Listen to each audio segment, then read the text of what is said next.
ابو الحسن التیمی رحمۃ اللہ فرماتے ہیں اگر ایک کپڑا ہو نماز کے لیے کافی ہے، اور 2 کپڑے ہوں تو بہتر ہے، اور اگر 4 کپڑوں میں نماز پڑھی جائے تو زیادہ کامل ہوگی نماز۔ اور 4 کپڑے کیا ہیں؟ قمیص، پاجامہ، پگڑی اور تہبند، یہ 4 کپڑے، قمیص، پاجامہ، پگڑی اور تہبند، یہ 4 کپڑے ہیں، 4 کپڑوں سے نماز پڑھی جائے۔ خود حنبلی مذہب یہ فرماتا ہے کہ اس سے نماز کامل ہو جاتی ہے۔ شیخ الاسلام الشیخ محمد زاہد بن ابن الحسن یہ ایک وہم کا شبہ بتا رہے ہیں کہ بعض لوگ کہتے ہیں کہ یہ آیت اس لیے ہے کہ لوگ ننگے ہو کر طواف کرتے تھے کعبۃ اللہ کا، یہ اس کے لیے نازل ہوئی ہے، جبکہ یہ بات ٹھیک نہیں ہے۔ کیوں؟ یہ استنباط کے جو بنیادی اصول ہے اس سے بات بہت دور ہے کہ یہ بات مانی جائے کہ بھائی یہ صرف اس کام کے لیے ہے جو وہ لوگ ننگا ہو کر طواف کرتے تھے، یہ ان کو منع کرنے کے لیے ہے، حالانکہ ایسی بات نہیں ہے۔ یہ اسی پر ہے کہ یہ جتنے بھی تمام مسالک کے جتنے بھی حنبلی ہوں، شافعی ہوں، حنفی جتنے بھی ہیں، سب اسی کو بات کو مانتے ہیں کہ سر کو ڈھانپ کر نماز پڑھنی چاہیے، وہ ٹوپی، قمیص، پاجامہ وغیرہ پگڑی کے اندر نماز پڑھنی چاہیے، سب اسی پہ متفق ہیں۔ اس لیے اس آیت کو خاص کر دینا کہ جو یہ ان لوگوں کے لیے جو لوگ ننگا ہو کر طواف کرتے تھے، یہ بات ٹھیک نہیں ہے۔ اور شیخ محمد بن صالح یہ فرماتے ہیں کہ قرآن مجید میں جو آیت ہے یا بنی آدم خذوا زینتکم عند کل مسجد، اس سے کم از کم درجہ جو یہ ہے کہ 70 کو چھپانا، اور فضیلت میں جب ہم آپ بات کریں تو اس سے مراد مزید زینت کو اختیار کرنا ہے، اور زینت کو اختیار کرنا ہے۔ کیوں؟ اب ہم دیکھیں کہ بادشاہوں کے محل میں کسی بڑے کے سامنے جاتے ہوئے کوئی بندہ اپنا سر ننگا کرنا یہ عار محسوس کرتا تھا، آج کل تو رسم ہو گیا اور کچھ نہیں ہے۔ ورنہ ہم تھوڑا وقت پہلے بھی دیکھیں، اگر کسی مرد کا بھی سر ننگا ہوتا تھا تو لوگ اس کو برا محسوس کرتے تھے، لوگ اس کو برا محسوس کرتے تھے۔ کسی نے یہاں تک بھی لکھا ہے کہ سر ننگا کرنا یہ نحوست میں شامل ہے، یہ نحوست میں شامل ہے۔ وہ کسی اللہ والے کا کسی بزرگ نے مجھے ہمارے علاقے کے انہوں نے واقعہ بتایا کہ کسی اللہ والے سے کسی نے کہا کہ ہمارے علاقے میں کچھ لوگ آئے ہیں۔ اب یہ دیکھو اس بات سے اندازہ لگائیں کہ اس میں نحوست کتنی بن جاتی ہے۔ کہ اس نے کہا کہ ہمارے پاس کچھ لوگ نئے آئے ہیں پڑوس میں، اور وہ بہت شریر لوگ ہیں، ہم کیا کریں، اور ہم پھنس گئے ان سے۔ تو اس اللہ والے نے کہا ٹھیک ہے، آپ اسے جب ان کے گھر سے یوں گزرنا ہو تو سر ننگا کر جاؤ۔ کہتا ہے کہ کچھ دن ہی گزرے، وہ آپس میں لڑ کے چلے گئے۔ کہتا ہے ہم یہ بات سمجھ نہیں، ہم نے دوبارہ اپنے بڑے اللہ والے سے پوچھا کہ یہ بات کیا تھی، انہوں نے کہا سر ننگا کرنا اتنا بڑی نحوست ہے۔ اور یہ بتاؤ جب بندہ سر ڈھانپ کر نکلتا ہے، اعتبار کرو اس سے زیادہ خوبصورت لگتا ہے کہ سر ننگا ہو۔ یہ خوبصورتی نہیں ہے، یہ صرف رسم بن گئی ہے، حالانکہ ایسی بات نہیں ہے۔ تو اس لیے یہ بھی وہی فرماتے ہیں کہ سر کو کسی بندہ کسی بڑے کے پاس جاتا ہے، اس کی مثال آج کل یہی ہے، اگر آپ کسی بڑے کی محفل میں جائیں اور آپ کا موبائل بج جائے تو آپ کو کتنی تکلیف ہوتی ہے۔ ارے اللہ اکبر، میں اپنے مرشد کے پاس آیا تھا اور موبائل بج پڑا ہے، میں بھول گیا اس کو، یا نماز میں کھڑے ہوتے۔ تو اس کی مثال بھی ایسی ہے۔ دیکھو کہ بندہ جب کسی بڑے کے سامنے جاتا ہے سر ڈھانپ کر جائے اللہ کے سامنے تو بطریق اولیٰ۔ حضرت عبداللہ بن عمر رضی اللہ تعالیٰ عنہ نے اپنے غلام حضرت نافع کو دیکھا کہ وہ ننگے سر نماز پڑھ رہے تھے، تو ان کو بلایا کر فرمایا کہ آپ یہ پسند کرو گے کہ لوگوں کے سامنے آپ ننگے سر جاؤ؟ کہتا نہیں۔ تو کہتا پھر اللہ کے سامنے آپ کیسے آئے؟ اللہ کے دربار میں آپ آئے اور سر ننگا؟ تو معلوم ہوا کہ یہ بات ٹھیک نہیں ہے کہ سر ننگا کر کے بندہ جائے۔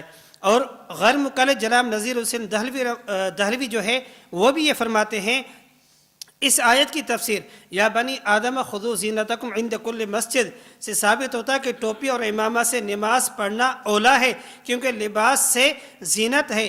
اگر امامہ یا ٹوپی رہتے ہوئے سستی کی وجہ سے سر ننگا کر کے نماز پڑھی تو یہ مکروہ ہے۔ اب ان کے خود بڑے لکھتے ہیں جب یہ مکروہ ہے، اور تب بھی اس کو ان لوگوں کو سمجھ بھی نہیں آتی۔ کیوں؟ ان کے یہاں یہ ہوتا ہے جب بندہ زندہ ہو تو یہ بہت بڑا ہوتا ہے، جب فوت ہو جائے کہتے ہیں ہم نے کوئی اس کی تقلید کی ہے۔ جب زندہ تھا تو کہتے ہیں بس ہمارا شیخ الکل فی الکل یہی ہے، جب فوت ہو جائے کہتے ہیں ہم نے کوئی اس کا کلمہ پڑھا تھا، ہم نے کوئی اس کی تقلید کی تھی۔ آپ بتاؤ وہ مجتہد گیا، یہ دوسرا نیا مجتہد پیدا ہو گیا، ایک شیطان گیا دوسرا نیا شیطان آ گیا. ان کے یہاں یہی ہوتا ہے. کبھی بھی آپ یہ نہیں دیکھو کہ وہ یہ کہتے کہ ہمارے بڑوں نے ہمیں یہ سکھایا ہے، کبھی نہیں کہو. انہوں نے ہمیں یہ کہا کہ ہم یہ کرتے، میں یہ کرتا. میں نے ایک کتاب لکھی اور ان میں اکثر آپ دیکھو گے ڈاکٹر پروفیسر انجینئر جو عقل سے خالی ہوتے وہ آ کر شروع کرتے کام. کبھی ان کی کتاب پہ آپ نے عالم بہت کم دیکھا ہوگا. بہرحال اور ایک مقام پہ غیر مقلد جناب نذیر حسین یہ بھی لکھتے ہیں کہ احکم الحاکمین نے اپنے دربار میں حاضری ہونے کی نسبت سے یہ حکم کیا ہے کہ یا بنی آدم خذوا زینتکم عند کل مسجد، یعنی تم لوگ ہر نماز کے وقت اپنے کپڑے لے لیا کرو، یعنی کپڑے پہن کر نماز پڑھا کرو. اور کپڑے میں عمامہ بھی داخل ہے، کیونکہ عمامہ یہ ایک مسنون کپڑا ہے. خود ان کے بڑے لکھتے. اور ایک جگہ ان کا غیر مقلد اور ہیں عبید اللہ خان عفیف، وہ لکھتے ہیں یا بنی آدم قد انزلنا علیکم لباسا یواری سوآتکم وریشا و لباس التقوی. ایک آیت یہ اور ایک آیت خذوا زینتکم عند کل مسجد. کہتے ان دونوں آیتوں سے جو لباس زینت کا لباس ہے، اس پورے لباس سے مطلب یہی ہے کہ اس میں 3 کپڑے ہیں، وہ پگڑی، تہبند اور قمیص. یہ پورا لباس ہے. کوئی بندہ کچھ بھی مراد لے کہتا ہے اس سے مراد پورا لباس ہے، اور پورا لباس 3 چیزیں ہیں کہ وہ پگڑی ہے، تہبند ہے اور قمیص ہے. یہ پورا لباس ہے. ہماری دوسری دلیل، پہلی دلیل تو یا بنی آدم خذوا زینتکم عند کل مسجد. دوسری دلیل حوال بن حجر رضی اللہ تعالیٰ کی روایت ہے. وہ فرماتے ہیں کہ رأیت النبی صلی اللہ علیہ وسلم واصحابہ، وہ فرماتے ہیں کہ میں حضور اکرم صلی اللہ علیہ وسلم کو میں نے دیکھا کہ آپ علیہ السلام نماز پڑھ رہے تھے اور سردی کا موسم تھا. میں نے دیکھا کہ وہ ٹوپیاں پہنے ہوئے تھے اور چادریں اوڑھی ہوئی تھی اور ان کے ہاتھ اس کے اندر تھے، اور میں نے ان کو اس حال میں دیکھا. تو یہ نماز پڑھ رہے تھے اور اس چادر کے اندر ہاتھ ہونا سردی کا موسم ہے اور سر پہ ٹوپیاں پہنی ہوئی. اس حدیث میں یہ ذکر ہے جو حضرت وائل بن حجر رضی اللہ تعالیٰ، یہ مسافر صحابی تھے، تو وہ بھی یہ فرماتے ہیں. دلیل نمبر 3 حضرت فلتان بن عاصم. اب آپ یہ کہیں گے رأیت النبی، یہ پہلی حدیث بھی دیکھی آپ نے. اب تیسری دلیل جو ہماری یہ دیکھا تھا فلتان بن عاصم کی. اس میں اتیت النبی صلی اللہ علیہ وسلم فرأیتہم یصلون. اس میں یصلون کا لفظ اوپر والی میں نہیں تھا. اگر کوئی بندہ یہ بھی اعتراض کر سکتا ہے سے اوپر والی آپ کی دلیل نہیں بن سکتی کیونکہ اس میں نماز کا لفظ نہیں تھا، تو معلوم ہے کہ دونوں کا خلاصہ ایک ہی تھا. دونوں کا خلاصہ ایک ہی ہے کہ وہ بھی فرماتے ہیں کہ میں نے حضور کو دیکھا، اور یہ بھی فرماتے ہیں ہم نے حضور اکرم صلی اللہ علیہ وسلم اور صحابہ کو دیکھا کہ وہ چادریں اوڑھے ہوئے اور ٹوپیاں پہنے ہوئے نماز پڑھ رہے تھے. ان کے ہاتھ سردی کی وجہ سے چادروں کے اندر تھے. دلیل کے باوجود بھی اگر نہ مانے تو اس کو آپ اور ہم سمجھا نہیں سکتے. دلیل نمبر 4 حضرت انس بن مالک رضی اللہ تعالیٰ عنہ سے روایت ہے شمال ترمذی میں. وہ فرماتے ہیں کان رسول اللہ صلی اللہ علیہ وسلم، کہ حضور اکرم صلی اللہ علیہ وسلم جو ہے سر مبارک پر کثرت سے تیل لگایا کرتے تھے اور داڑھی مبارک میں کثرت سے کنگھا کیا کرتے تھے اور سر پر کثرت سے کپڑا اوڑھا رکھتے تھے، یہاں تک کہ آپ کا وہ کپڑا ایسا محسوس ہوتا تھا گویا کہ تیلی کا کپڑا. وہ جو تیل کے اندر کام کرنے والے ہوتے ہیں ان کا کپڑا بالکل تیل میں گیلا ہو جاتا ہے. تو فرمایا اسی کی طرح کہ آپ علیہ السلام تیل کثرت سے لگایا کرتے تھے. اب دیکھو جب تیل لگایا کرتے تھے، آگے ایک حدیث دیکھ لیں دلیل نمبر 5 حضرت انس بن مالک رضی اللہ تعالیٰ سے بھی یہ ہے تاریخ بغداد میں. وہ فرماتے ہیں کہ میں نے رسول اللہ صلی اللہ علیہ وسلم سے زیادہ کسی کو ہمیشگی کے ساتھ سر ڈھانپتے ہوئے نہیں دیکھا، حتیٰ کہ آپ کا رومال تیلی کے رومال کی طرح لگتا تھا. اب بار بار اس کا ذکر آیا کہ حضور تیل لگایا فرمایا کرتے تھے. اب دلیل نمبر 6 کے اندر بھی ہے کان رسول اللہ صلی اللہ علیہ وسلم یکسر القنا، کہ رسول اللہ صلی اللہ علیہ وسلم سر پر کثرت سے رومال اوڑھ کر رکھتے تھے اور سر مبارک پر کثرت سے تیل لگایا کرتے تھے اور اپنی داڑھی کو پانی سے صاف فرمایا کرتے تھے. اس سے معلوم ہوتا ہے کہ حضور کے 3 کام مستقل تھے. وہ جو سر پہ کپڑا رکھتے تھے یہ تیل کی وجہ سے نہیں رکھتے تھے. کوئی بندہ یہ آپ سے کہہ سکتا ہے حضور تو سر پہ کپڑا اسی لیے رکھتے ہیں کہ تیل لگایا کرتے تھے اس وجہ سے، حالانکہ نہیں، کہ آپ نے ان حدیث میں دیکھا کہ یہ حضور کے کام مستقل تھے. 3 کام. نمبر 1 جو حضور ہمیشہ سر ڈھانپ کر رکھتے تھے، نمبر 2 تیل لگانا، نمبر 3 داڑھی کو صاف رکھنا. یہ 3 کام حضور کی زندگی کے مستقل تھے. ہمیشہ حضور اکرم صلی اللہ علیہ وسلم اس پر عمل کرتے تھے، تو اسی لیے ہمیں بھی چاہیے کہ ہم بھی اس پہ عمل کریں، اور اگر کبھی بات کرنے کی ضرورت پڑ جائے، اگر کوئی ایسا بندہ ہو ان کو سمجھائیں، اور ہمارے خصوصاً یہ جو جمعے میں لوگ آتے ہیں ان سے درخواست بھی کی جائے کہ سر ننگا کرنا یہ سنت کے خلاف ہے، حضور کا سنت یہ نہیں ہے۔ کیوں؟ دین ہمارے عقل کے تابع نہیں ہے کہ جیسے ہم کہیں ویسے ہو جائے، ایسے نہیں ہے۔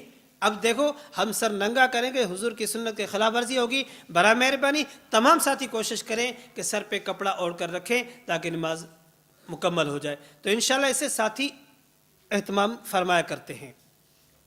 تو میں عرض کر رہا تھا کہ ان دلائل سے معلوم ہوا کہ حضور اکرم صلی اللہ علیہ وسلم ہمیشہ سر پہ کیا فرماتے تھے؟ ٹوپی رکھتے تھے، کپڑا رکھتے تھے۔ حضرت علی رضی اللہ تعالیٰ عنہ فرماتے ہیں جب تم میں سے کوئی ایک نماز پڑھے تو اپنی پیشانی سے پگڑی کو ہٹایا کرے، اپنی پیشانی سے پگڑی کو ہٹایا کرے۔ اب معلوم ہوا کہ حضرت علی رضی اللہ تعالیٰ عنہ جو خلفاء راشدین میں سے ہیں، حضرت چوتھے خلیفہ ہیں، وہ بھی یہ فرماتے ہیں۔ اس سے معلوم وہ کہتے پگڑی کو ہٹا کر پھر سجدہ کرے۔ اس سے بھی معلوم ہوا کہ حضور اکرم صلی اللہ علیہ وسلم کے دور سے پگڑی کا اہتمام تھا۔ حضرت عبادہ بن صامت سے کہ وہ فرماتے جب نماز کے لیے کھڑے ہوتے تو اپنی پیشانی سے پگڑی کو ہٹا لیتے۔ حضرت عبادہ بن صامت جب نماز کے لیے کھڑے ہوتے تو اپنی پیشانی سے جو ہے پگڑی کو ہٹا لیتے۔ تو اس سے بھی معلوم ہوا کہ پگڑی سر کو ڈھانپ کر نماز پڑھنا یہ ثابت ہے۔ اور اسی طرح دلیل نمبر 9، امام بخاری رحمۃ اللہ علیہ کا نام تو لیتے ہیں بلکہ ان کی بات نہیں مانتے۔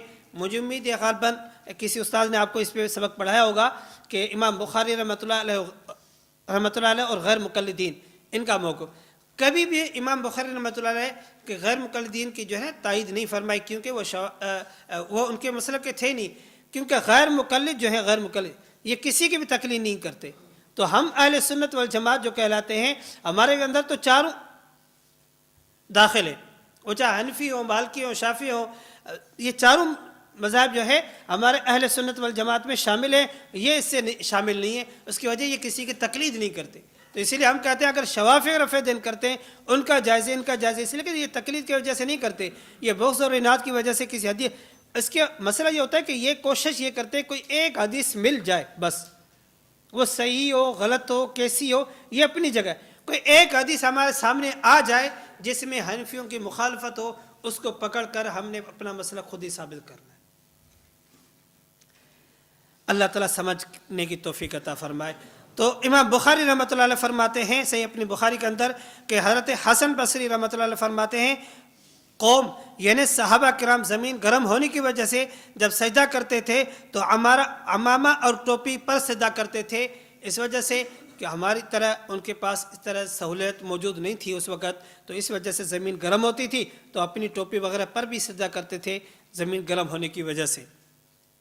مصنف ابن شیبہ میں ہے امام حسن بصری رحمۃ اللہ سے روایت ہے کہ حضرت صلی اللہ علیہ وسلم اور صحابہ کرام رضی اللہ عنہم اجمعین نماز میں سجدہ کرتے تھے تو ان کے ہاتھ کپڑوں میں ہوتے اور ان میں سے کوئی آدمی اپنی ٹوپی اور پگڑی پر سجدہ کرتا تھا، اور اس کی وجہ یہ جو اوپر ذکر ہوئی ہے کہ زمین کے گرم ہونے کی وجہ سے ٹوپی اور اپنی پگڑی پہ سجدہ کرتے تھے تکلیف سے بچنے کے لیے۔ دلیل نمبر 10، حضرت عبداللہ فرماتے ہیں کہ میں نے حضرت اسود کو دیکھا کہ وہ اپنی چادر کے ساتھ جڑی ہوئی ٹوپی میں نماز پڑھ رہے تھے اور سجدہ بھی اسی میں کر رہے تھے، اور میں نے عبد الرحمن بن یزید کو شامی لمبی ٹوپی میں نماز پڑھتے ہوئے اور سجدہ کرتے ہوئے دیکھا۔ اب دیکھو 10 دلیلیں آ گئی ہیں صرف اس بات پر کہ سر کو ڈھانپنا چاہیے۔ اب 10 دلائل کے باوجود بھی اگر وہ نہ مانے تو ان کو کون سمجھائے۔ ان غیر مقلدوں کا آپس میں بھی بہت سارا اختلاف ہوتا ہے نا، تو وہ بعض کہتے ہیں کہ کرنا چاہیے کام، وہ بعض کہتے ہیں نہیں کرنا چاہیے۔ ہمارے علاقے میں ایک مسجد ہے، ان کا آئے دن لڑائی ہوتی ہے، کئی مرتبہ ان کی مسجد پہ پولیس وغیرہ کھڑی ہوئی ہے، مسجد بند رہی ہے کئی دن۔ اب اس وقت علاقے والوں نے فیصلہ کیا روز بروز ایک ہی مسجد ان کی ہے، چند لوگ نمازی ہیں، اور وہ فیصلہ کیا علاقے والوں نے اور ایس ایچ او وغیرہ نے کہ بھائی کیا کرنا چاہیے، مسئلہ کیسے حل ہو۔ پھر ہمارے دیوبندی حضرات کو انہوں نے کمیٹی میں شامل کیا ہے، اس کے بعد ان کی مسجد اب جا کے کھلی ہے۔ تو ان کے روز آئے دن لڑائی، وہ کہتے جماعت الدعوہ نہ ہے، وہ کہتے غرباء اہل حدیث نہ ہے، تو بہرحال ان کے آپس میں لڑائیاں چلتی رہتی ہیں۔ تو یہ بات یاد رکھیں، آپ اپنے علاقے میں کام کیسے کریں گے اس کو ذہن میں رکھیں کہ ہم نے فوراً سے فٹ سے فتویٰ جو نا اپنے مسئلے کو آگے نہیں پھیلانا، ہم یہ کوشش کریں سب سے پہلے ان کو نہیں، ہم اپنے ساتھیوں کو اپنا مسئلہ بتا دیں، اپنے ساتھیوں کو اپنا مسئلہ بتا کے ہمارا مسئلہ کیا ہے، ہم سر ڈھانپتے ہیں اس پر یہ دلائل ہے۔ جب آپ کا مقتدی، آپ کے علاقے کا بندہ جب کسی اور مسجد میں جا کر نماز پڑھنے جائے گا، وہ خود بخود ان کو دیکھ کر برا محسوس کرے گا۔ ہمارے پاس ایک ساتھی وہاں علاقے میں آتا ہے، وہ بیچارہ بوڑھا آدمی ہے، تو وہ ان کے بچے ان غیر مقلدوں کے پیچھے نماز پڑھتے ہیں۔ وہ خود ابھی کی بات ہے مجھے کہہ رہا تھا، یہ عجیب لوگ ہیں، داڑھی اتنی بڑی اور سر ننگا، ان کو شرم نہیں آتی، خود کہہ رہے۔ میں نے کہا عجیب، دیکھو ان کے بیٹے ان کے پاس پیچھے نماز پڑھتے ہیں، وہ خود کہہ رہے اتنی بڑی داڑھی، یہ لوگ ننگے سر نماز پڑھتے کیسے؟ ان کو اس بوڑھے کے اوپر سر پہ ہمیشہ رومال کا پٹکا بندھا ہوتا ہے، رومال سے سر کو ڈھانپا ہوتا ہے۔ کہتے ہیں ان کو کیسے عجیب لوگ ہیں، اتنی بڑی داڑھی اور سر ننگا، عجیب لگتے ہیں مسجد میں۔ میں نے کہا دیکھو اللہ نے کیسے لوگوں کو سنت کا اہتمام بتا دیا ہے۔ یہ بڑی عمر والا بھی یہ کہتا ہے کہ یہ بات غلط ہے، اور خود عقل بھی یہ کہتی ہے کیسی گندی بات ہے۔ اس لیے اگر وہ کرے وہ بھی غلط ہے، اگر ہم میں سے کوئی بندہ خام کا سر ننگا کر کے گھومتا رہے، یہ بات بھی غلط ہے۔ تو اس لیے ہمیں چاہیے سر کو ڈھانپ کر رکھیں اور سنت کا اہتمام فرمایا کریں۔ اب مذاہب اربعہ کے حوالہ جات۔ حنفی مسلک کے متعلق کچھ باتیں یہ ہیں کہ مستحب یہ ہے کہ خوبصورت کپڑوں میں نماز ادا کی جائے، یعنی قمیص، تہبند اور پگڑی، خوبصورت لباس یہ ہے، اس کے اندر نماز ادا کی جائے۔ اگر سر ڈھانپنے کے لیے کپڑا موجود ہو، اس کے باوجود اسے محض اہمیت نہ دیتے ہوئے ننگے سر نماز پڑھے تو یہ مکروہ ہے۔ ہمارے یہاں خام خواہ اس نے سر ننگا کیا ہے، کوئی وجہ بھی نہیں ہے، تو یہ مکروہ ہے، اس سے بچنا چاہیے۔ اب ہمارے جو ساتھی سر ننگا کرتے ہیں تو اس کو ہمیں سمجھانا چاہیے، بھائی سے نماز مکروہ ہو جاتی ہے، سنت کے خلاف ہے، تو انشاءاللہ ساتھی مان جاتے ہیں۔ مذہب مالکی کے اندر ہے کہ مرد کے حق میں سنت یہ ہے کہ وہ شرعی طریقے کے مطابق اپنے جسم کو ڈھانپے، اور اللہ کے احکام کی بجاوری کے پیش نظر یہی بات مطلوب ہے۔ پھر بیان کردہ طریقے کے مطابق پگڑی باندھ کر سر کو ڈھانپا جائے، جیسا کہ اس کا تذکرہ پہلے ہو چکا ہے۔ معلوم ہوا کہ امام مالک رحمۃ اللہ علیہ مالکی مذہب کے اندر بھی یہی ہے کہ سر کو ڈھانپ کر نماز پڑھی جائے۔ مذہب شافعی کے اندر بھی یہی ہے کہ حضرت شافعی کہتے ہیں کہ آدمی کو جو خوبصورت لباس میسر ہو وہ پہن کر نماز پڑھے، قمیص بھی پہنے اور پگڑی بھی باندھے۔ تو شافعی بھی یہ کہتے ہیں پگڑی باندھے۔ اس لیے ہم کہتے ہیں ہم اہل سنت والجماعت میں چاروں مسائل میں یہ ہے کہ سر کو ڈھانپ کر نماز پڑھنی چاہیے۔ ایک شبہ آگے آئے گا تو بھائی وہ ایک شبہ یہ بھی دیتے ہیں کہ بھائی طواف جب ہم کرنے جاتے ہیں اور حرم کے اندر تو اس وقت جو سر ننگا ہوتا ہے، اس سر ننگا کرنا یہ جو ہے زیادہ خشوع اور خضوع کے قریب ہے، اس لیے ہم سر ننگا کرتے ہیں۔ کیونکہ بھئی حرم میں جب جاتے ہیں وہاں حج عمرے میں یہ حکم ہوتا ہے کہ آپ نے سر ننگا کرنا ہے، اور یہ خشوع کی علامت ہے، اس لیے ہم سر ننگا کرتے ہیں۔ بھئی یہ آپ کا شبہ ٹھیک نہیں ہے۔ کیوں؟ اگر آپ کہتے ہیں یہ شبہ ٹھیک ہے اور یہ اسی وجہ سے ہم کرتے ہیں، یہ خشوع کے زیادہ قریب ہے۔ ایک بات یہ کہ ہم کہتے ہیں الذین هم فی صلاتہم خاشعون، اس آیت کی تفسیر خشوع اور خضوع کی نماز پڑھنی ہے، تو پھر اس آیت کی تفسیر یہ ہے کہ نماز میں رفع دین نہیں کرنی چاہیے۔ آپ نے اس سبق پڑھا ہوگا نا، تو اس میں نماز میں رفع دین نہیں کرنی چاہیے، خشوع اور خضوع یہ، تو وہاں بات آپ کیوں نہیں مانتے؟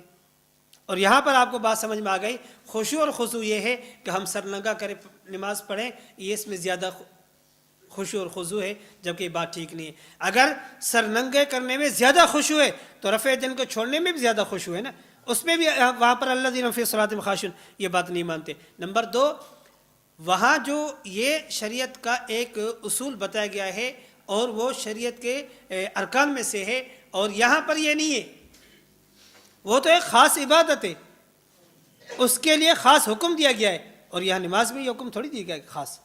اسی لیے بات سمجھ میں آ گیا، اس کی تفصیل آپ کی اس فائل میں موجود ہے، میں نے اسی لیے آپ کو تھوڑا سا اشارہ کر دیا کہ یہ شبہ بھی پیش کرتے ہیں، اس کی تفصیل بھی آپ کی اس فائل میں موجود ہے کہ یہ نہ ہو کہ ٹائم پورا ہو جائے یہ بات رہ جائے. اور حنبلی مذہب کے اندر بھی یہی ہے. وہ فرماتے ہیں آزاد غلام کے لیے 2 کپڑوں میں نماز پڑھنا مستحب ہے، اور بعض علماء نے اس پر اجماع نقل کیا ہے. ابن تمیم وغیرہ نے کہا ہے کہ پگڑی کے ساتھ سر کو چھپانے کے علاوہ 2 کپڑے مراد ہیں. اب سر کو چھپانے کے علاوہ 2 کپڑے مراد ہیں، معلوم ہوا کہ ان کے یہاں بھی سر ڈھانپ کر نماز پڑھنی چاہیے.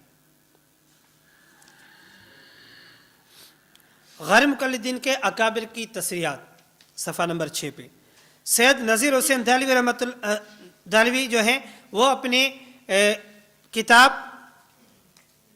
انہوں نے لکھا ہے کہ اس میں کلام نہیں کہ امامہ کے ساتھ نماز پڑھنا افضل ہے، کیونکہ رسول اللہ صلی اللہ علیہ وسلم اور صحابہ اور ان کے بعد عام طور پر امامہ کی موجودگی میں امامہ کے ساتھ نماز پڑھتے تھے. امام مالک رحمۃ اللہ علیہ فرماتے ہیں کہ میں نے رسول اللہ صلی اللہ علیہ وسلم کی مسجد میں 70 کے قریب آدمی دیکھے جنہوں نے سر پر پگڑیاں باندھ رکھی تھی، اور ان میں سے ایک اس درجے کا آدمی تھا کہ اگر اسے بیت المال پر امین بنایا جائے تو امین ثابت ہوگا. علماء نے یہ بھی لکھا ہے کہ نماز امامہ کے ساتھ مستحب اور افضل ہے. کہتے کہ میں 70 صحابہ کو دیکھا کہ وہ سر جو پگڑی کے ساتھ بیٹھے ہوئے تھے اور اتنے امین تھے کہ اگر بیت المال پر ان کو امین بنایا جائے تو وہ امین ثابت ہو سکتے ہیں. کہ اتنے بڑے قابل بندے تھے جن کے سر ڈھانپے ہوئے تھے پگڑیوں کے ساتھ. یہ سید نذیر حسین دہلوی لکھتے ہیں. اور اس کے علاوہ آگے لکھتے ہیں کہ اس میں کوئی شک نہیں ہے کہ امامہ جو ہے یہ زیادہ اس کے باعتبار سکونت اور وقار کے ہے.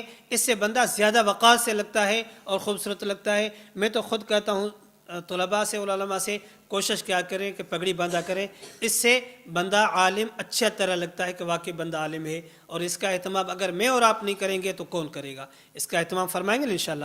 کوشش کریں کہ سر پہ پگڑی ہو اپنے علاقے میں نماز کے وقت. یہ نہ سوچیں کہ خیر ہے کوئی مسئلہ نہیں. آپ اگر اہتمام نہیں کریں گے، کیوں لوگ کہتے ہیں یار آپ کا عالم ہے وہ پگڑی نہیں باندھتا، کیوں؟ اس نے امامہ باندھنے کے فضائل سنے ہوئے ہوتے ہیں نا، تو کہ امامہ کے ساتھ نماز پڑھنے کے کتنے فضائل ہیں. وہ کہتے ہیں یار یہ عالم ہے تو یہ پگڑی کیوں نہیں باندھتا؟ اس لیے کہ اس کا کوشش کریں کہ ہر ساتھی کوشش کرے کہ اپنے سر پہ پگڑی رکھا کرے. اور یہ ایسی سنت ہے جس سے جو باطل ہے نا وہ دبدبے میں آ جاتا ہے. کہتا ہے یہ لوگ بڑے وقار کے ساتھ کھڑے، مولانا فضل الرحمان سے کیوں ڈرتے ہیں؟ اس کا کوئی ہتھیار ہے، کوئی اور چیز ہے؟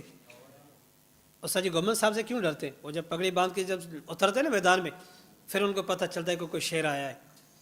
الحمدللہ ہم سفر میں تھے، ایک بندہ آیا، ایک ہاتھ سے سلام کیا، ہم بیٹھے تھے، ایک ہاتھ سے سلام کیا.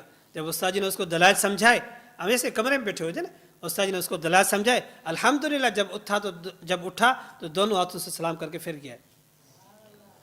اسی طرح کئی مسائل. ہمارے علاقے میں ایک جگہ غیر مقلدوں کا بہت زور تھا، لوگ بہت پریشان تھے. الحمدللہ استاد جی بیان فرما رہے، استاد جی وہاں کئی سفر ہوئے، 2-3 سفر ہوئے. اب الحمدللہ اس علاقے میں وہ خاموش ہو گئے. ایک مرتبہ ایسے ہی ہوا کہ استاد جی بیان فرما رہے تھے، بیان کے دوران ان کی اذان شروع ہوئی. جب ان کی اذان شروع ہوئی، استاد جی بیان میں لگے رہے.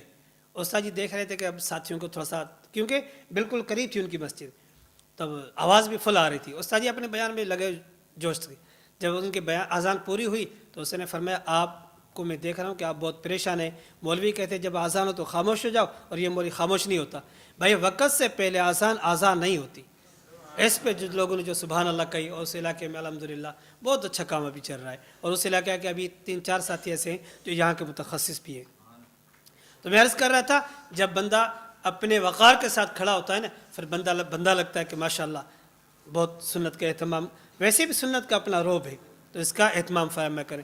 اور اس علاقے میں جب استاد جی نے یہ جواب دیا نا، پھر لوگ الحمدللہ اور زیادہ خوش ہو کہ واہ. بہرحال ایسے ہمارے علاقہ صوبہ سندھ کے کئی کارگزاریاں ہیں، استاد محترم کی کئی کارگزاری ہیں، جہاں بھی الحمدللہ بیانات ہوئے، لوگ پریشان ہوئے، ان کی پریشانی دور ہو گئی. کئی الحمدللہ بھی کئی ہمارے سندھ کے ساتھی ایسے ہیں جو متخصص ہیں، یہاں کے تخصص کر کے اپنے علاقوں میں کام کر رہے ہیں اور الحمدللہ بہت اچھے کام کر رہے ہیں۔ یہ تو صرف میں سندھ کی کارگزاری کر، اب تو الحمدللہ کوئی ایسا دیہات نہیں ہے، کوئی ایسا گاؤں نہیں ہے جہاں پر استاد محترم کے فیض کو کوئی استاد محترم کا جو ہے فیض نہ پہنچا ہو، کوئی عالم نہ بھی ہو، حافظ نہ بھی ہو، عام آدمی بھی ہو، اس کو بھی یہ پتہ ہوتا ہے کہ ہمارا موقف کیا ہے۔ ابھی آپ کے اس الحمدللہ ایک ابھی متخصص ہیں، وہ ہمارے سندھ کے بالکل آخری انڈیا کے بارڈر کے قریب بیٹھے ہوئے ہیں، وہ بھی الحمدللہ ابھی تخصص کریں۔ اب دیکھو استاد محترم کہا اور اس بندہ کو اللہ نے کہاں سے چنا اور کہاں پر پہنچے۔ معلوم ہوا کہ دیکھو اللہ نے ہمیں چن کر یہاں پہنچا ہے اور ہماری ذمہ داری ہے کہ ہم لے کر آگے جائیں، صرف سند لے کر نہ جائیں، صرف سند لے کر نہ جائیں کہ ہم 12 دن آئے سند لے کر جائیں اور گاؤں والے خوش ہو جائیں گے، علاقے والے خوش ہو جائیں گے، والدین خوش ہوں گے، ماشاءاللہ یہ وہاں سے سند لے کے آیا۔ سند نہیں، یہ علم لے کے جائیں، دلائل لے کے جائیں، اپنا موقف سمجھ کر جائیں اور اپنے علاقے میں جا کر اس کا آگے کام پھیلائیں، ان کو بتائیں کہ ہمارا موقف کیا ہے۔ اور یہ بات ضروری نہیں ہے کہ ہم باطل کا نام لے کر کام کریں، ہم کسی کا نام لے کر کام کریں۔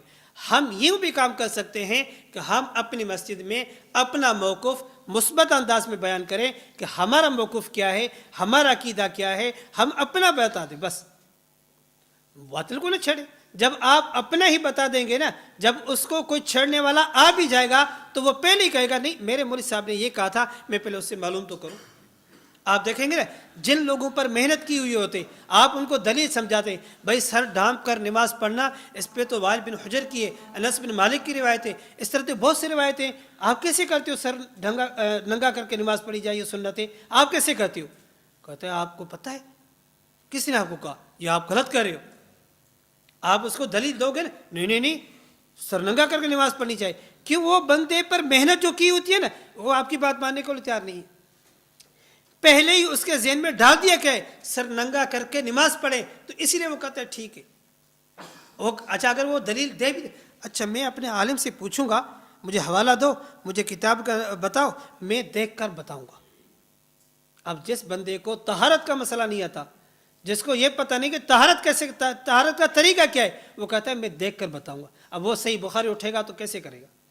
وہ ایک بندہ تھا نا، تو یا بنی آدم خذوا زینتکم، اس آیت کو تفسیر پڑھ رہا تھا تو اس نے دیکھا کہ زینت کے ساتھ نماز پڑھا کرو، لکھا تھا زینت کے ساتھ نماز پڑھو۔ تو وہ جب بندہ گھر گیا اور اپنی بیوی کو ساتھ لے کر وہ نماز پہ جا، کسی نے پوچھا یہ کیا؟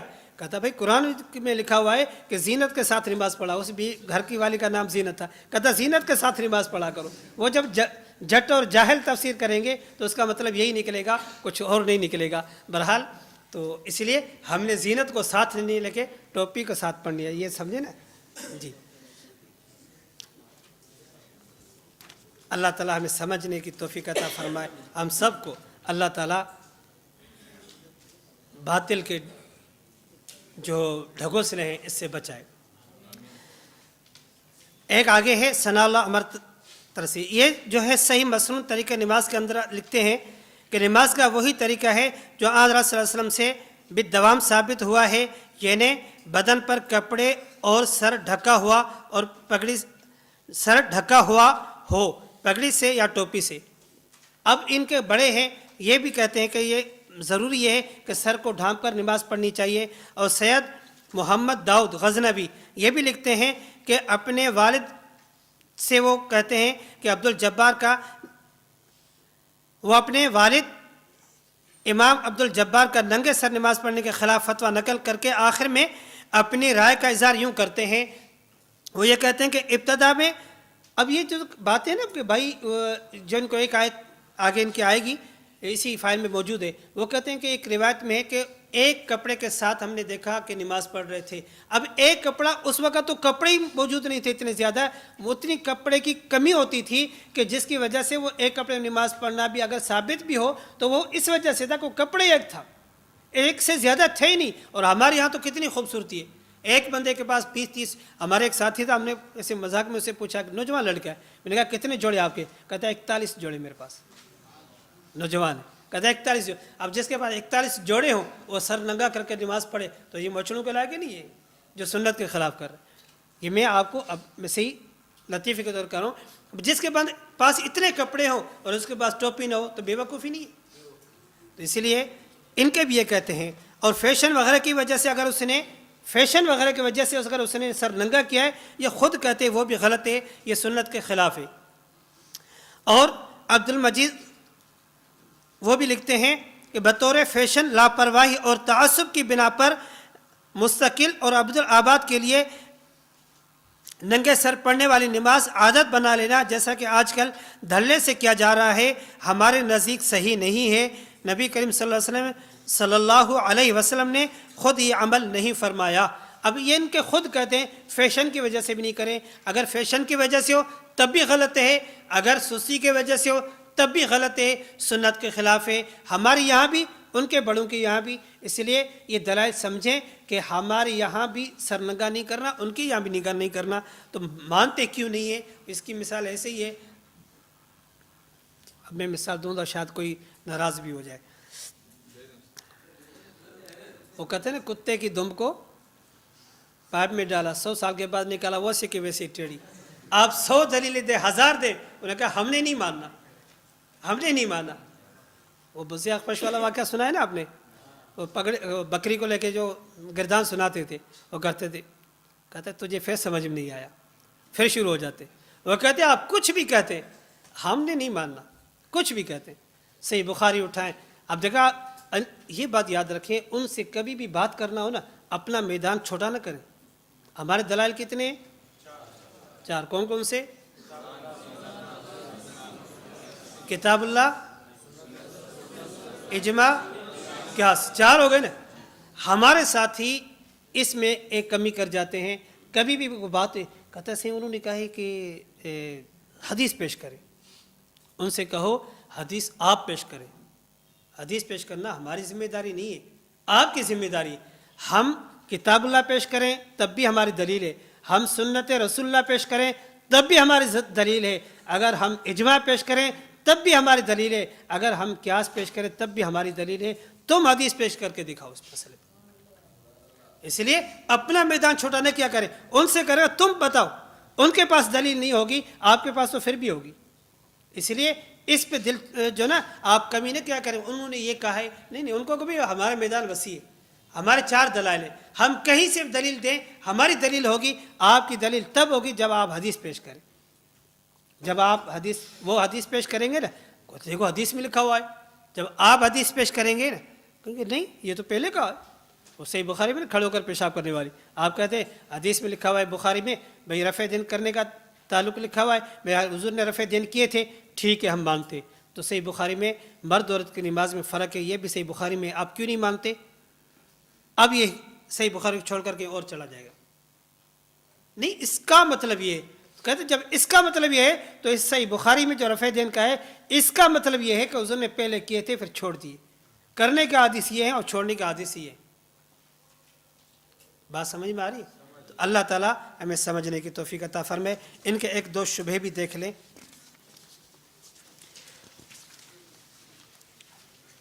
صفحہ نمبر 10 پر موجود ہے ان کے کچھ شبہات.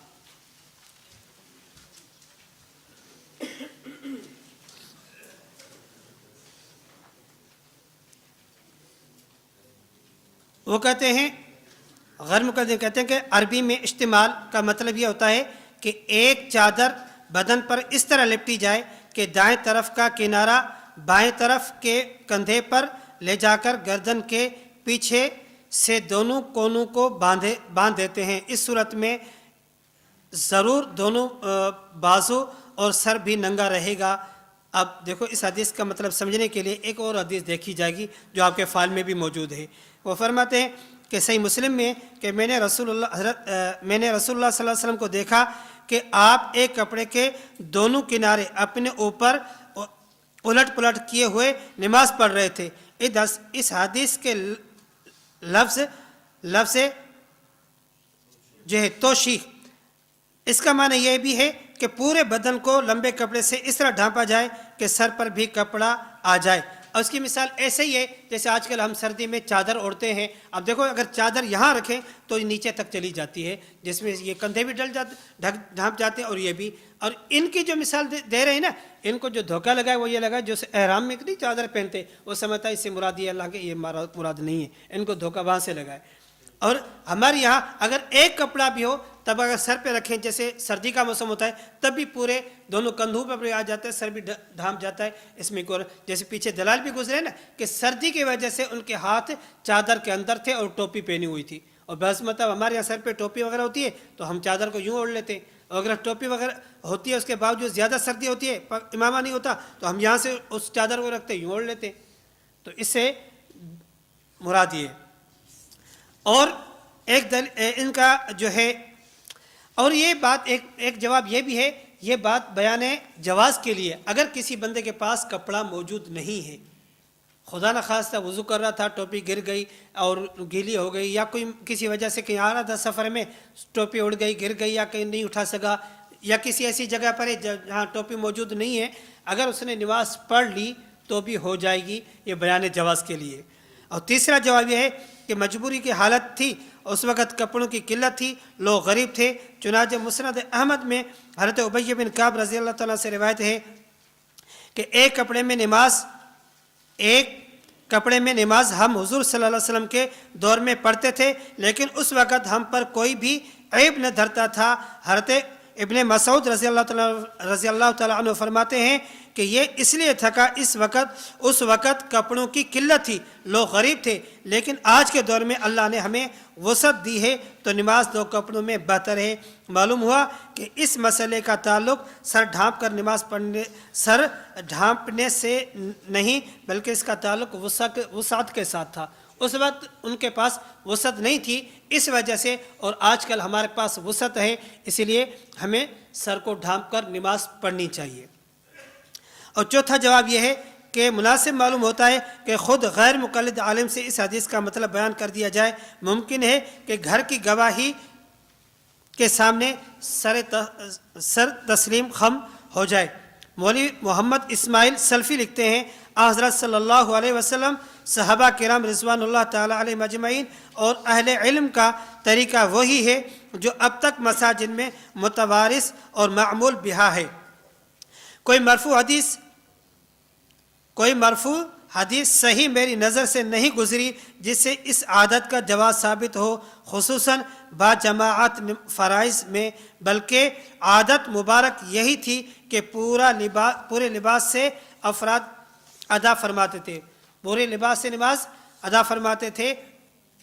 عام ذہن کے لوگوں کو فی ثوب واحد اس قسم کے احادیث سے غلطی لگی ہے کہ ایک کپڑے میں نماز ادا کی جائے تو سر ننگا رہے گا، حالانکہ ایک کپڑے کو اگر پوری طرح لپٹا جائے تو سر ڈھانکا جا سکتا ہے. غرض کسی حدیث سے بھی بلا عذر ننگے سر نماز کی عادت اختیار کرنا ثابت نہیں. محض بے عملی یا بد عملی یا کسی وجہ سے یہ رواج پڑ رہا ہے، بلکہ جہلا تو اسے سنت سمجھنے لگے ہیں. فتویٰ علماء حدیث بھی یہ لکھتے ہیں کہ اس کو جہلا سنت سمجھتے ہیں، عقل والے نہیں، علم والے نہیں. تو معلوم ہوا کہ اس کو اگر جو سنت کہے وہ عقل والا نہیں ہے، عالم نہیں ہے، بلکہ جاہل ہے. خود ان کو کہتے، ہم نہیں کہتے، یہ ان کے گھر کی گواہی ہے. ایک اور شبہ یہ کہتے ہیں کہ فقہ کی کتابوں میں، آپ کی فقہ کتاب میں کہ سر کو ننگا کرنا نماز پڑھے تو درست ہے. اس کا خلاصہ یہی ہے، اصل یہ ہمارے یہاں بھی جیسے گنجائش ہے نا کہ بھئی اگر کسی نے سر ننگا کر کے پڑھ لی کسی مجبوری کی وجہ سے تو جائز ہے. اس کا مطلب یہی ہے، یہ مطلب نہیں ہے کہ ہر حال میں سر ننگا کر کے نماز پڑھنی ہے. بہرحال آج کا جو موضوع ہے وہ یہی ہے، سر کو ڈھانپ کر نماز پڑھنا، جس پر آپ کے سامنے دلائل گزرے ہیں. اس کو سمجھیں اور ہمیشہ یاد رکھیں، اپنا موقف صحیح سمجھیں اور صحیح سمجھانے کی کوشش فرمایا کریں. بعض مرتبہ ہم تھوڑی سی غلطی کرتے ہیں، ہماری تھوڑی سی غلطی کی وجہ سے آگے ہمارا نام بدنام ہو جاتا ہے، ہمارا نہیں، ہمارا اکابر کا نام بدنام ہو جاتا ہے کہ ان کے بڑے ہیں ہی ایسے. اس لیے جب بھی کام کریں، کہیں بھی کریں، اپنی یہ کوشش کریں کہ کہیں میری وجہ سے ہمارے دیوبند کا نام تو بدنام نہیں ہو رہا، کہیں میری سستی کی وجہ سے ہمارے علماء کا نام تو بدنام نہیں ہو رہا. اس کی کوشش فرمایا کریں، اپنے موقف کو صحیح یاد کیا کریں، اپنے موقف کو صحیح سمجھایا کریں۔ آپ سے بہت سے لوگ پوچھتے ہیں بھائی آپ اپنے آپ کو دیوبندی کہتے ہیں، کیوں کہتے ہیں؟ آپ سیدھی بتا کر، ہم دیوبندی اس لیے نہیں کہتے ہمارے علاقے کی وجہ سے، وہ جو علاقے کی طرف ہے دیوبند اس کی وجہ نہیں، ہم دیوبندی اسی لیے کہتے ہیں کہ ہم دین کے اندر نہ کمی کرتے ہیں نہ زیادتی کرتے ہیں۔ پھر آپ حنفی کیوں کہتے ہیں؟ ان سے کہو ہم امام ابو حنیفہ رحمۃ اللہ علیہ کی تقلید کرتے ہیں، جس کی بشارت ہمیں قرآن اور احادیث سے معلوم ہوتی ہے، اس وجہ سے وہ ہے نا وآخرین منہم لما یلحق بہم، اور اس کی آیت صحیح بخاری میں موجود ہے کہ حضرت امام جلال الدین سیوطی رحمۃ اللہ جو بہت بڑے محدث ہیں وہ بھی فرماتے ہیں اس سے مراد امام ابو حنیفہ رحمۃ اللہ علیہ۔ تو جب ہماری اگر نسبت ہو بھی جائے تو ہم سینہ تان کر کہیں ہم بالکل ٹھیک ہیں۔ اسی طرح کے بہت سے جو نا سوالات جوابات میں ہوتے ہیں، تو ہم کوشش کریں کہ اپنے کسی بھی موضوع پر جب بات کرنی ہو، اگر بات نہ بھی کرنی ہو، اب کچھ بہت ایسے ہیں جو طلباء ہیں، آپ ابھی سے تیاری کریں، جب ان سیاستہ کے اندر جہاں بھی یہ مسئلہ آ جائے تو اس کو صحیح سمجھنے کی کوشش کریں۔ مسئلہ رفع دین آ گیا، آپ فائل اٹھائیں، اس پہ دیکھیں ہمارا موقف کیا ہے، ہمارے دلائل کیا ہے، پھر سبق پڑھنے میں مزہ آتا ہے۔ ہم مطالعے کی کوشش کرتے نہیں ہیں، پہلے سمجھتے نہیں ہیں، پھر جب سبق آتا ہے پھر سوچتے ہیں ابھی کیا کرنا ہے۔ اس سے پہلے سمجھیں کہ ہمارا موقف کیا ہے۔ ہمارے یہاں ایک استاد محترم کا خلیفہ مجاز ہیں، مولانا نور محمد صاحب سندھ کے شیخ الحدیث سے، وہ یہاں آئے تھے 12 دن کے دورہ تحقیق المسائل میں۔ جب یہاں سے واپسی گئے، میری اس سے گپ شپ ہوئی، انہوں نے ایک بات بہت اچھی فرمائی، بڑی عمر کے اور شیخ الحدیث ہیں، انہوں نے کہا جب مجھے کسی مسئلے پہ سبق پڑھانا ہوتا ہے نا، اہم مسئلہ جو اختلافی ہوتا ہے، کہتے ہیں میں استاد محترم کا بیان سنتا ہوں، پھر فائل دیکھتا ہوں، پھر جا کے سبق پڑھاتا ہوں۔ اب یہ استاد جو بڑی عمر کے شیخ الحدیث ہیں، یہ اس کی بات بتا رہا ہوں۔ تو اسی طرح ہم بھی کوشش کریں، جو ہم میں سے اساتذہ بیٹھے ہیں اس کی کوشش کریں ہم اپنے موقف پہ صحیح تیاری کر کے پھر آگے جائیں، ایسے نہ ہو کہ ہمارے طلباء کو پتہ ہی نہ ہو۔ تو انشاءاللہ کوشش کریں گے، اور آپ کے ساتھی جو طلباء ہیں ان سے گزارش کروں گا کہ کوشش کیا کریں جو آپ یہاں پڑھ کے جاتے ہو نا، اپنے ساتھیوں کے ساتھ تکرار میں ضرور رکھا کریں۔ اپنے ساتھیوں کو بٹھا کر، جیسے جمعرات جمعہ چھٹی ہوتی ہے، آپ اپنے ساتھیوں کو بٹھا کر اس موضوع پر ان کو تکرار کروا کریں، انشاءاللہ یہ مسئلہ آپ کو ازبر اچھی طرح یاد ہو جائے گا، پھر آپ مستقل ایک امام بن جائیں گے۔ ورنہ ہمارے نوجوان کہتے ہیں کہ ہم جلدی سے بڑے بن جائیں، جلدی سے بڑے بن جائیں۔ بھائی جلدی سے بڑا بندہ نہیں بنتا، اس پر زندگی لگتی ہے، اس پر زندگی لگتی ہے۔ ایک بندہ 40 سال سے محنت کر رہا ہے، استاد محترم کی تقریباً غالباً 48-47 سال عمر ہے غالباً، تو اب جس بندے نے 47-48 سال لگائے، آج اگر وہ اوپر آ گیا، عروج پر آ گیا، تو اس کی عمر بھی دیکھو نا، مشقت بھی دیکھو نا۔ آپ بھی تھوڑی سی تکلیف برداشت کریں گے، محنت کریں گے، کوشش کریں گے، تو انشاءاللہ آج نہیں کل انشاءاللہ آپ بھی اس میدان میں ہوں گے کہ لوگ آپ سے رجوع کریں گے۔ تو انشاءاللہ کوشش کریں گے نا، اللہ تعالی ہمیں عمل کی توفیق عطا۔